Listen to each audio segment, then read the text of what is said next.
Biruchore mayote pach jopiny kod sirikal kaluwo en ng'anyo mane omiyo jotend piny oloko pache kendo wito oko paro mar 9 omenda ma higa 2024 kendo wuoyo bende buch jotend migepe. Magi duto ne ok biro mayot. Jomoko ne oweyo ka ngimagi ong'adore, ka moko bende pod ni kod mbala kod songa kendo nyaka sani pod gimanyo ratiro. George Bati olosonwa sigana mar adhonde ng'anyo ma higa 2024.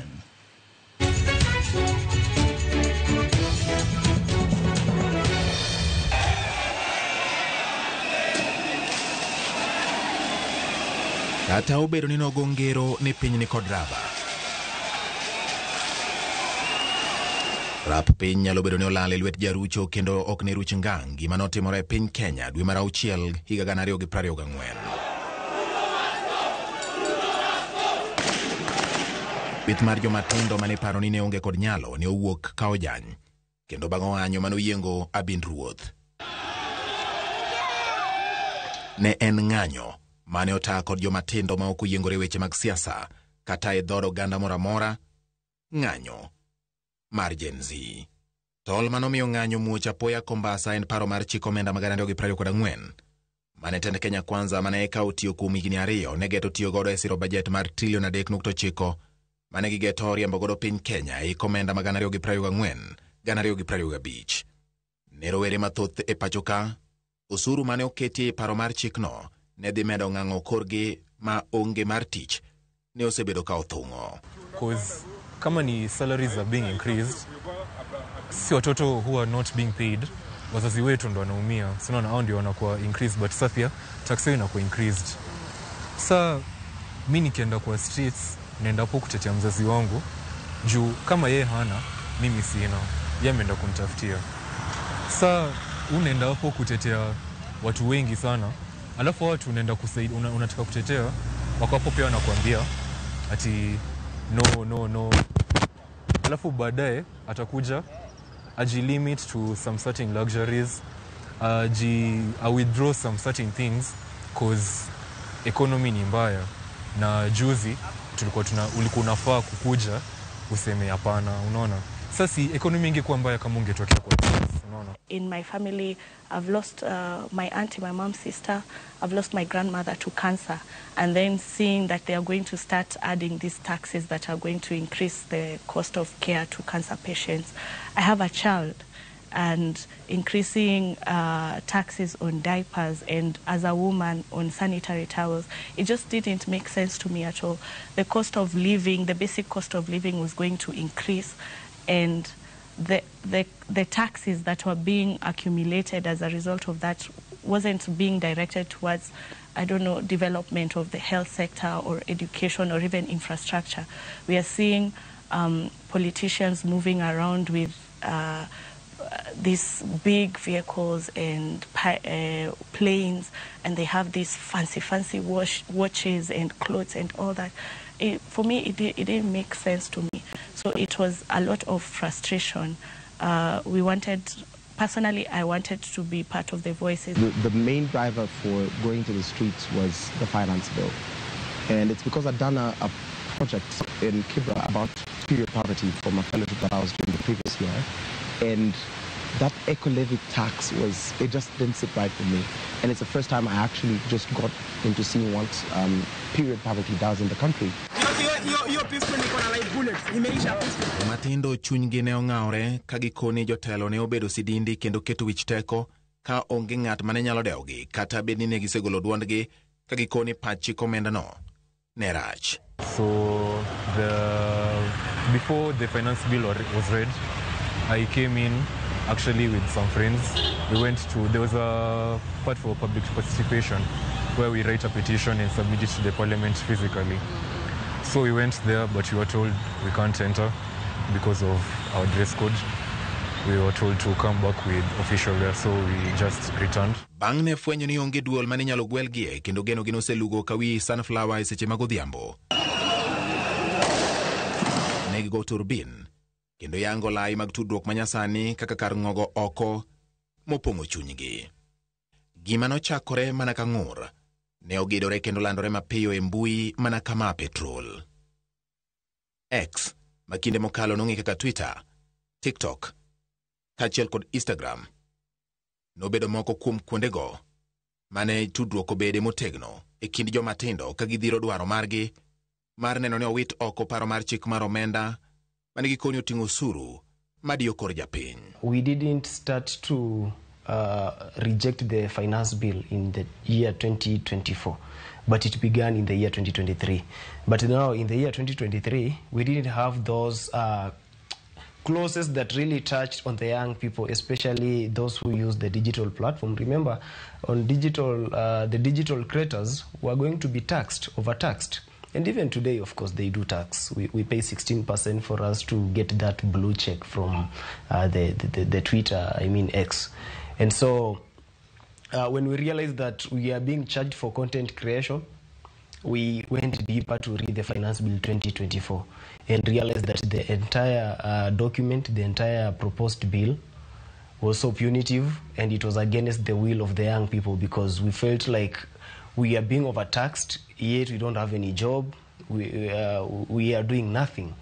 And so we had to ensure that we reach out to the members of parliament. Remember, there is a time where we did Salimia MPs, and we found their phone numbers. We tried to contact them, we called them, and even to send them direct messages on WhatsApp.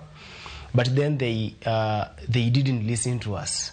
So that one gave us the mandate to ensure that we exercise our constitutional right. That is Article 37 of the Kenyan Constitution, which demands that we can go to the streets to protest if we feel like we are offended and affected by any bill in the parliament.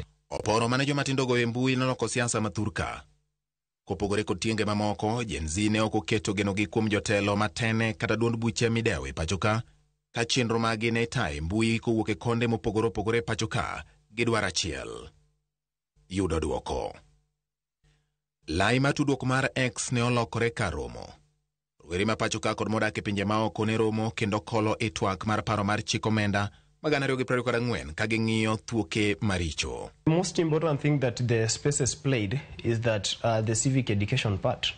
Remember, not all the young people had read the finance bill, but most of the young people had read the finance bill. And so we could bring in experts on those spaces. We could bring in those who have mastered all the clauses in the finance bill to explain to the audience what the Finance Bill 2024 means to the people. And so when we brought in those experts speaking about the finance bill, you find out that any person who had not read the finance bill and had something, there are so many clauses that are so punitive to them, it used to charge them. And it actually, when you are charged, you automatically go to the street. And so the X spaces actually, besides mobilization, we use the X spaces for civic education. Kuonde tudruok mag mbui bende ema jomatindo ne ochane kaka gidhi romo ka gichako ng'anyo. Kuonde ma obila nitie kod chal mar alwora mane gibage ng'anyo. Tarik 18 dwe mar auchiel 2024. Ichwang' mar jomatindo ne ochodo tonde mag mbui kendo muomore nyaka e apeni e boma ma Nairobi. Malcolm, Okayo kod jowetegi mamoko nopiare oko kendo dhi ndara. Me and my friends, the first day we didn't have shirts. So unakuja tu venye huko, hadi hivi venye niko naweza kuja tu hivyo. But una firimbi, you have the whistle, you have the flag, a mask, but a mask was for everyone because you're tear gas. So a whistle and a mask and a flag, hiyo ndio niseme the key main attire unafaa kuwa nayo. Just come with whatever you have, but just carry a whistle and a flag and a mask and water. Ne wang'anyo mamuol. Tarik 18, tarik 20 dwe mar auchiel higa mokadho. Lakini sirikal noneno wich kuot nikech okwongo ne giparo ni gik mane timore sana Nairobi ne gin tugo, ne gin tuk nyathi. Kata wajumbe moko ne wacho ni maka ginene, maka artificial iluongo nango AI akia ni luongo nango gi dholuo. Lakini ng'eny wajumbe ne koni maka tugo jok modhi ng'anyo kama ka jomoor gi jomoko makok jo Kenya madwaro lokruok adier, finance bill ni ber. Lakini koro ka gineno ni kara jo Kenya wuok mang'eny, kich tarik 18 ne watin, tarik 20 ne wamedore. Koro sirikal neno ni gini kara en adier. Koro gineno wich kuot, nikech negisekoni jo Kenya ok ni serious, joma ne nodhi ng'anyo ok ni serious.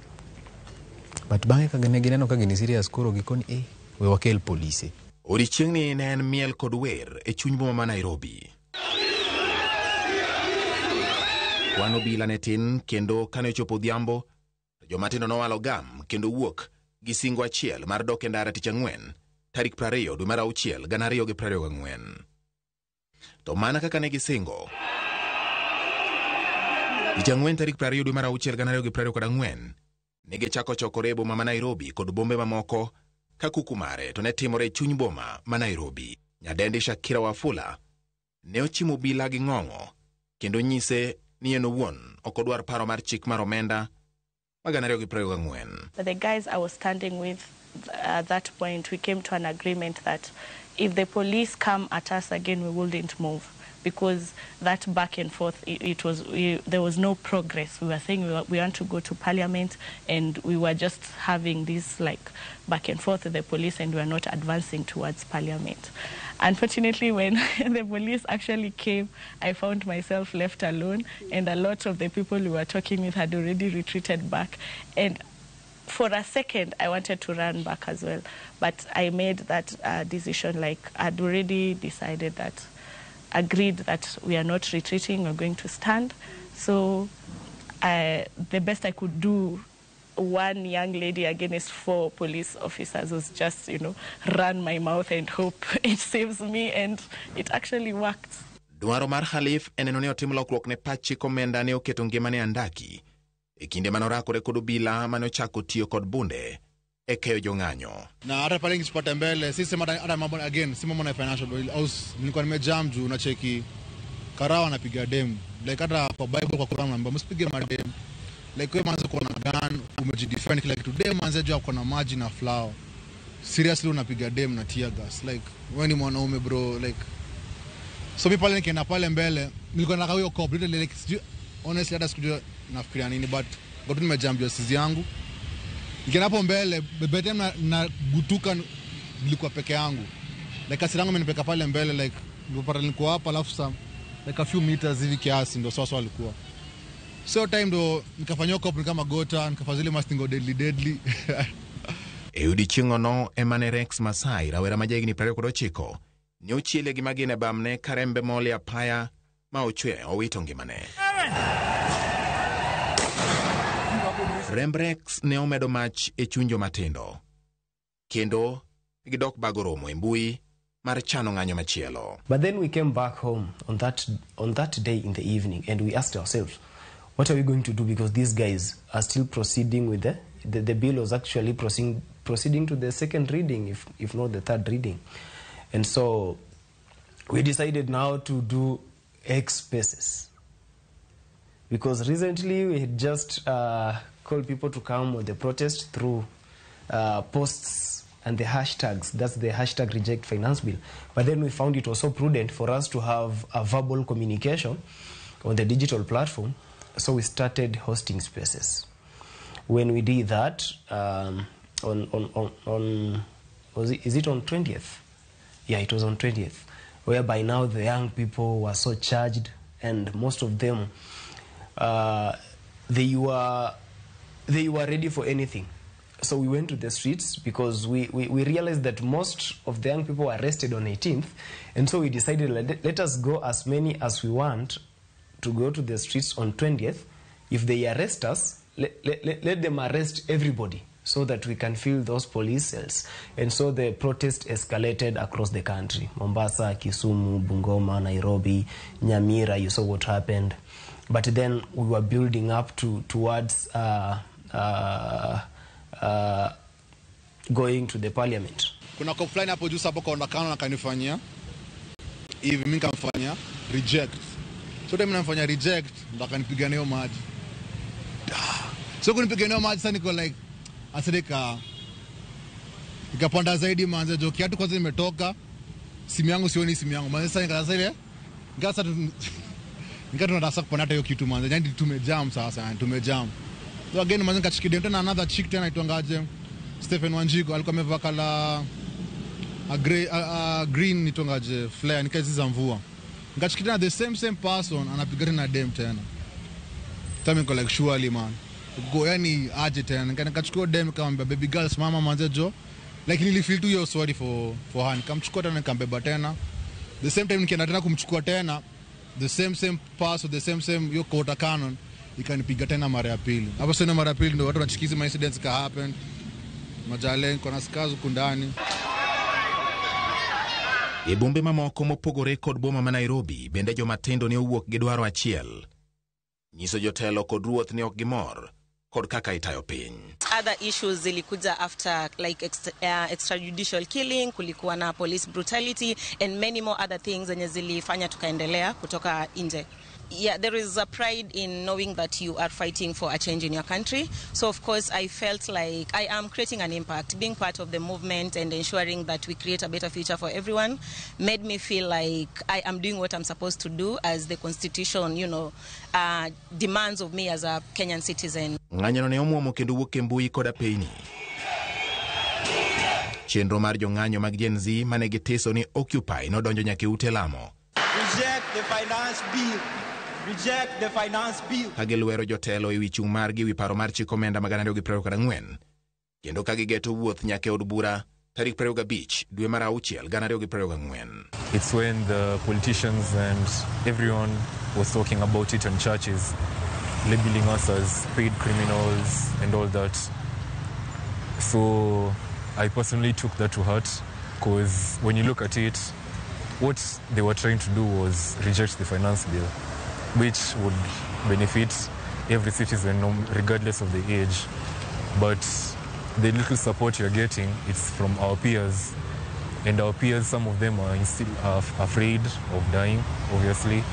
And our parents are afraid of losing us. There's a child who was shot in a bus. It was stray bullet. And that's the thing that radicalized me for the protest. And I said, okay, now there's nothing funny about this. I mean, when you're out there on the streets and it's tear gas and people are returning, officers are returning the canisters to the cops, that's a lot of fun. But when it came to the claiming of a life, I thought, hey, now we ought to be more responsible with our image. We ought to say the things. And that's the thing that really radicalized me. Koro polise kanobire ndara, to polise manochako goyo jong'anyo. Kich gine mane gichako diro tear gas. Gine ma gichako goyo bunde. Nikech tarik 20 kata kapok wachopo tarik 25 emane Rex Masai othoe. To Rex Masai tho ogoye bunde gi katoke oringo away from the police. Yani oringo kowuok kuma polisi nitie. Mateni manga mane onge silaha moro kata gir lwenye lwete mano nyalo wacho niya polis koro yiene mar mondo mi orakre kode. E kinde mane jo od bura twake e od bura ka gikalo paro mar chik omenda mag 2024, with mag rowere mag Gen Z ne chokore oko e boma ma Nairobi. Amedi mar ng'anyo ne otamo wang'e riek kane Gen Z omuomo ka girieyo od bura tir. Rowere bura mag Gen Z ne omuomo iro malungo wang', bogi mag pige ma ilo del kachiel kod magina mar obila ka gichimo od bura gi ng'ong'o. To mana kadiemo wang', ne gimuomo chendo od bura kendo thuru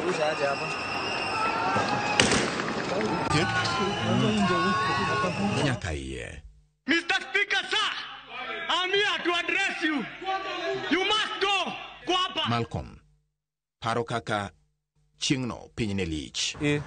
Watu wamewasha nini? Like yenyewe tunaweza fika parliament. Tukakaa hivi, tukaingia. See, we were just following the crowds now. Siko huko mbele kwa the front lines, but I was among the bunch that was up ahead. So when you tumiko like wow, you could literally feel, okay, personally, me feel yo kuna some sense of achievement. Like yenyewe tumefika parliament juu literally ilikuwa impossible na tunaweza kufa leo. So the point adi ati tunaenda ka leo tutalala home, hiyo hadi haikuwa ina cross. Tulikuwa tunataka kufika parliament. Personally nilikuwa najua sitarudi home, but nilikuwa najua sitakufa pia. Sasa sijui aje. What we are doing ni back and forth. Tunakuja, tunaingia, then wanafire, tunarudi chini. Kila mtu chini, we go down. Then zikiisha, tunarudi tena juu, tunakam chini, tunarudi chini. So ikatusumbua sana wakati tupia nyingi sana. Tukamua. We marched to the streets and the finance bill document was being passed in the parliament. By that time, I remember Moses Wetangula saying that they have a quorum so they can transact business. Transacting business, the punitive bill. So we marched to the parliament. I remember very well when we approached the parliament. Personally, I had to host a space again. I used my phone during that event on the streets. So I had to host a space again to ensure that those people who are not on the streets can hear what is really happening on the ground. Yeah, those guys who are in the diaspora, those guys who are not in Nairobi, and they feel like they want to just to hear what is happening, because that background noise, the police shooting against us, throwing canisters and even using those water cannons. Kata obedo ni moko ne ochopo nyaka e yod bura, moko kuomgi ne ok ogiko chopo bang' chielgi kod magina. Ok tin ni abich ne rembgi olak bang' chwadgi magina kendo wito ngimagi. David Chege, jalony e weche mag mbui kendo japuonj nyithind jo Sunday, ne ochulo gi rembe kedo mar neno ni pach chik mar omenda magana 24 ne ok otiyo. Mana bang' dakika matin, jatend piny nogolo duonde. Jatend piny nogo bade kendo wito oko pach chik omenda magana 24 kaloch odok ne jomatindo. And therefore I will not sign the 2024 finance bill, and it shall subsequently be withdrawn. We achieved more than any other generation has ever achieved, because it's not easy for the president to reject the finance bill, especially when he's the one who is championing for that document. Ng'anyo mane onge kod jotelo mung'e. Siasa maideo kendo ne ok oyiengore dhoudi mane jomatindo go wuokie nonyiso teko mar rowerego nigo bang' riwruok kanyakla. Kata obedo ni ne gidhiro dwaro margi kanyakla, okak nochako neno e kinde mamoko kuom rowere mane ni mbele. Ng'anyo ne ochako ywa ng'ich kendo ywa tiendgi chien. We said we are partyless. It is because the existing political parties were not working for the demographic that is the youth. And we the ones who were on the streets were not catered for. We didn't have space at the table. When we said we were tribeless, it meant that for far too long, for close to 6 decades, tribes have been used to galvanize us away from the common good of nationhood. And when we said we were leaderless, the existing leaders at the time were not speaking, were not saying, were not doing the things that we wanted them to do. Mokwongo bedo gi grube ma opogore grube gi osega bedo mang'eny kinde duto. To onge saa mibiro yudo ni kila ng'ato biro obet e grup achiel. Ok onyalre. Nitie jok ma nyaka biro dong' ga kund moko. Lakini kwa nyalo bedo gi gol achiel ni gini mwadwaro ne Kenya, to wagore ne grube mopogore biro to wagore ne gino, wabro loyo. Lakini kwa dwaro ni wariti mondo wabed watekana achiel e kwa kel lokruok, ok obro nyalore. Ng'ato kik wuondi ni inyalo yudo lokruok ka in e iye. Kidonjo kamoro, ibro timo gik moko kalore kaka itime iye kanyo. Onge ng'ama nyalo wuondowa ni en very powerful, en gi ngufu ma kodonjo kamoro to nyalo loko gik moko. Koro jok mane wan go e kedo to nowuok odhi donje ute moko. Ok anyal wacho ni gin gibeda ndhoga, to bende ok anyal wacho ni ok gin ndhoga. Lakini ji ne nie kedo e yore mopogore. to ji ne nigi nia bende mopogore opogore. Koro gin nyalo bedo ni nia gin bede kedo yudo nying mondo gidhi kuma gidhi. Kata obedo ni josiasa ne chalo moloko pachgi kendo weyo go korgi bang' ng'anyo mar Gen Z, adhonde mag rem pod omako chuny familia ji 60 manonegi e kinde ng'anyo. Familia mar David Chege pod adhond ng'anyo mako chunygi nyaka ne neguorgi tarik 25 dwe mar auchiel 2024. Lokruok mane wagore ne especially kuwuok kuom sirikal pok obedo, kendo gik mosebedo kwagore ne kaka somo ma nyangafu, thieth makare, chiemo, gik moko kaka uchumi pok omedore, pok obedo maber. Omiyo okanyal wacho ni kedo wadhi kanono nikech pod wan e kedo. It's been very devastating for not just me but the entire family. It's been a hard year, learning how to survive without him. Having left a gap in our lives, a very trying year. As far as investigations are concerned, nothing has been forthcoming so far. For 12 months, we haven't heard anything from the investigative bodies. We haven't heard anything from IPOA. We haven't had any communication from government. No letters, no documents, nothing. Bende negichopo dwachgi. Kata obedo ni paro mar chiko omenda to ne owit oko, dhiro lokruok e weche mag telo kod siasa pod dhi nyime. Ng'anyo mar Gen Z e higa 2024 ne oloko sigana mar piny Kenya. Negichiwore kod rembgi gi tekruokgi ka gitiyo kod mbui e neno ni ratiro kaachiel kod duondgi owinji. Negithinyore bende apeini ka gidhiro dwaro mar kelo lokruok e piny Kenya. Kata bed ni adhonde kaachiel kod mbala pod nitie, chuny mar dwaro ratiro pod dhi nyime. Diponi gibiro yudo lokruok ma gidwaro e piny Kenya. George Bati, Ramogi TV, Nairobi.